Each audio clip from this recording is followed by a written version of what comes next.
To adjourn out of executive Yeah, session. adjourn out yes. of, okay. I would entertain a motion to adjourn out of executive session. Commissioner Merrill, second by Mr. Schuling. So all those in favor of adjourning out of executive session, say aye. Aye. Opposed? Okay, we are back in public session. And again, we've been reviewing the old jail. I would entertain any discussion or motions related to the sale of the old jail. I'll make the motion, Mr. Chair. Make the motion that the land bank enter into a real estate purchase agreement to sell 20 West Central Avenue, Delaware, Ohio, tax parcel number 519-432-11-026-001, and giving the chairman of the land bank the authority to sign that real estate purchase agreement once the Board of Commissioners have ratified. Okay, selling it to, Pardon me? do you have a name Of the building? of the buyer? With the buyer. Oh, I'm sorry. Thank you very much, Mr. Chairman. To the Delaware County Historical Society. Okay. Actually, probably not true, because there was a LLC that was set up. Hold on, just give me 1 second. I'll Okay. give you the LLC that they set up.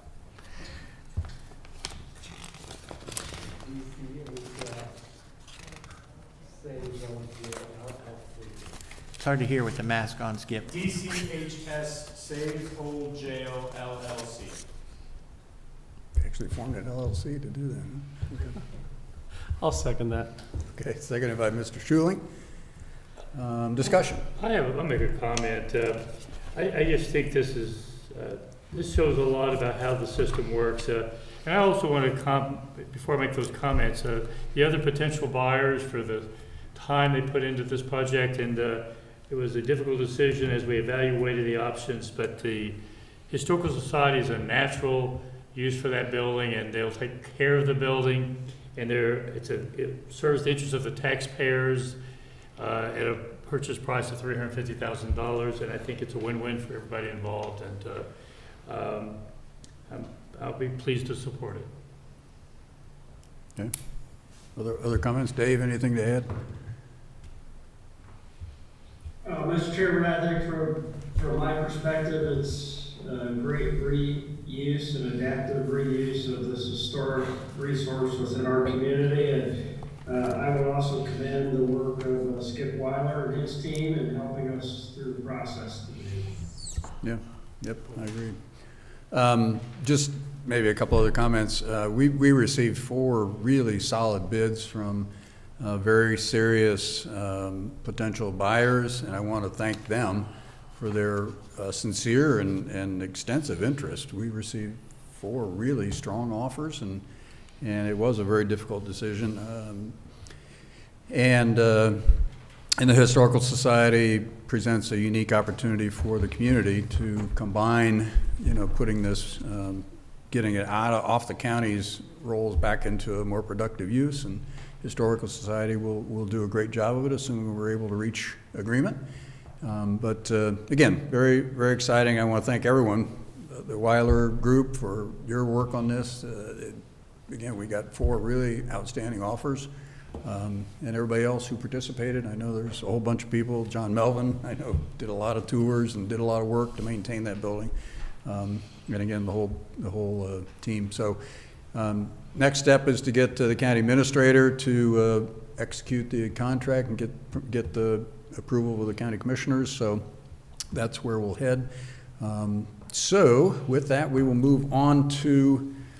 Did we take a vote? No, we have to take a vote. Let's do a roll call vote, Sarah, Okay. please. Mr. Merrill? Aye. Mr. Benton? Aye. Mr. Schuling? Aye. Mr. Ranky? Aye. Mr. Eflin? Yes. Okay. We do have a few other topics. They aren't going to be as big as that one, but there's the Tussock Street property.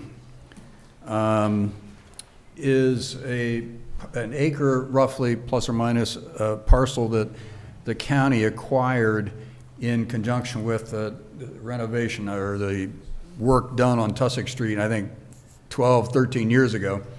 And we've had numerous people interested in acquiring that parcel. It's an empty parcel in Genoa Township. It's a buildable lot. So there's a number of people who have inquired about it. It is, it's, again, good location and everything. So the county is moving forward. I just want to bring the board up to date on where the county is. The survey that we needed to get an easement put in place and a survey and a legal description done on that property to be able to list it, because we have to put some protections in for future sewer and water lines, et cetera. So it is moving forward, and I should have a resolution to acquire from the county by the next meeting. So hopefully that'll, and then we'll just list it, because it's one of those properties that we're doing nothing with and people want it. And so it makes sense to get it back in the private sector hands. So that's the status there. Kingston Township, nothing really to report there. They did send us an email saying they've got one parcel that they're interested in going through foreclosure action and moving forward on it. I'll hopefully have more to report next month. The Columbus Avenue lot, I know, Dave, you've been working a lot on that. And I think this is it's a small value lot. But I know Habitat's interested in it, so they're, they would build a house there and so on. But it kind of raises a bigger point, a policy question, that is, how do we handle parcels with little to no value? This one had about $11,000, I think, in tax liens on it, went through foreclosure, went to sheriff's sale twice, no bidders, so nobody thought this property was even worth $11,000. So it clearly doesn't have a lot of value. But I know, Dave, you've been in discussion with the Habitat folks. I don't know if you have any update for us from the last meeting. I know, and I think they're kind of waiting for us to have this discussion and determine whether, as a land bank, we would move forward with acquisition of that property, extinguishing of the back taxes, and then I think the discussion has been up to this point for us to essentially give it to Habitat for Humanity to build an affordable housing affordable housing unit on the property. And I know we had some discussion at our last board meeting about whether it's that, or, how to dispose of the property in terms of if there would be any consideration there. I did, Mr. Chairman, look, just for the board's understanding of this property, it really is almost just half a lot, really. It's about 3,700 square feet, about 50 by 87, and when you put the curb setbacks on there, you get a building envelope of something like 900 square feet. So it's a challenged property to just try to build on. And in my experience in Delaware and code enforcement in these kinds of properties, where a normal lot in the city of Delaware, an average lot, probably has some value as a lot. It would at least be my opinion on this particular lot in this particular location that there's probably no value effectively, but I'll say little value just to say little value. I was looking back at our disposition guidelines that I referred to earlier. It does indicate as to pricing that properties sold as a vacant lot, which would be this case under this scenario, will be priced per the pricing guidelines approved by the Land Bank Board. I don't think we have no reason really to ever come up with pricing guidelines. So, well, I'm not sure that the outcome would be any different on this particular lot. We have somebody interested who would be a good user and put a good use there from my perspective. So perhaps maybe we could move forward with that if you would entertain it, while we also remember that we need to probably come up with pricing guidelines as we move forward. And Mr. Ranke has reminded us today there may be a significant number of properties that we have to deal with here shortly. Yeah, that's a good point about the pricing guidelines. we'll have to, I'll work on that for the next meeting. Good point. I know Commissioner Merrill was the one that had initially said, you know, how do we want to handle properties, you know, like this? Do we want to just give it to somebody at no cost? And in this case, I think it almost has to be a case by case, because like some properties that we get back, there will be no bidders, but that's because the tax liens may be $100,000. It's not implying that there's no value, it's just implying there's not the value of the tax liens. In this case, the tax liens are only $11,000 and there were no bidders, and as Dave described, it's a tough property to build on. So I don't know how the rest of the board feels. I'm fine selling it, or no, just transacting to take possession, then giving it immediately to the Habitat. I don't know if anybody else, thoughts, comments? Well, could I suggest we wait till we work up the guidelines so we have a basis on which to make an evaluation? I do worry about precedent. Sure. We go down that road, and so I think having the guidelines in place might at least give us some direction. So I would ask that we have a conversation at our next meeting. Okay. Don, Mike, any other thoughts? I would agree with that. And I would agree with Gary. I mean, you could give that assignment to Bob Lamb. He's got the ability to, is he still here? No, you to go. I'd give that assignment to Bob Lamb. They have the ability to get in with one of the software programs that the Finance Authority is paying for to look at up what all the vacant lot costs are in the city of Delaware, including the geographic areas, because some lots are obviously more valuable than others. Columbus Avenue is over there in the University District.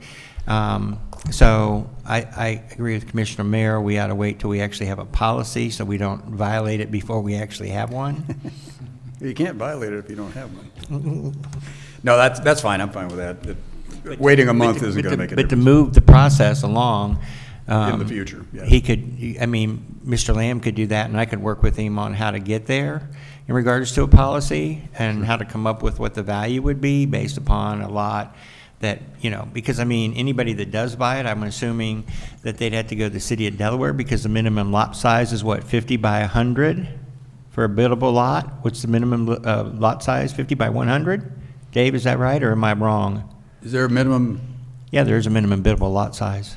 that maybe grandfathered for older, smaller lots? Yeah, there's a minimum lot size by zoning district. Here it would be almost double the size of this particular lot. But I would say as for development, I think that makes sense. I'd be in support of figuring out our pricing guidelines. But I also think reacquainting myself with the guidelines that we've approved, part of those pricing guidelines should probably include local governments, nonprofits, you know, and leave open the opportunity for potential, granting of the property without consideration on a case-by-case basis, and maybe we can come up with some guidelines around that as well, because there are needs and plans in various communities around the county, including the city of Delaware, that the land bank can really help fulfill as it steps into its role, disposing of some of these properties, while we still want to be fiscally sustainable as a land bank. Okay. All right, well, we'll work on that and presumably have a pricing guideline and fleshed out for the next meeting. Next item is Senate Bill 112. This was a bill that I became aware of in a, I think it was CCAO conference, where they were talking about land banks. The Senate Bill 112 proposes to change the process where the state is the default owner of properties who go through tax foreclosure with no bidders. And that, of course, got my antenna up. Said, well, why is that, and what would that do to our future and the ability to handle parcels efficiently, quickly, and financially, reasonably done. So anyway, it's just in the early stages. Don't know where it's going to go, but I just want to give you a heads up. I'm having experts look into that to see just what the ramifications are. I've been told that in reality, the land bank still has the authority to acquire land or properties that have been through foreclosure with no bidders. But I'm going to verify that. So that's why that's on the list. We talked about, we did the old jail. I think that's about it. Under other business, I did want to mention, it kind of relates to what Dave and Gary were talking about, and that is, I would like to get our acquisition, disposition, demolition, and maintenance policies refreshed. And so I will get that to everyone before in the near future, so you guys can review them, and then we can talk about them at our next meeting as well. So, again, we developed those policies when we first started this process, and now that we're into it, I think they need to be refreshed and updated. So, That was 2 years ago when we were just figured it all out. yeah, we're just starting. So that's all I have. Other business? Mike, No, sir. Don, Gary, David, anything else?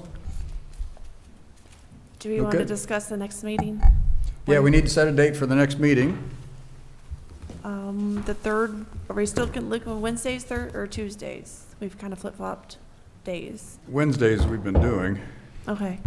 The third Wednesday of April is April 21st. Works for me. Gary? It works for me. Dave, you're good? Mike and Don? April You just said, 21st? April Yes, 21st. it Okay. At 2? Yes, at Well, 2 we'll- o'clock.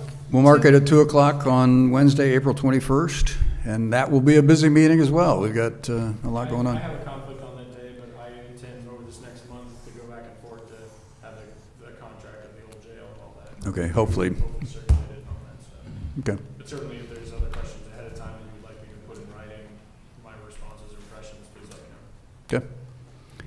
Very good. All right, no further business?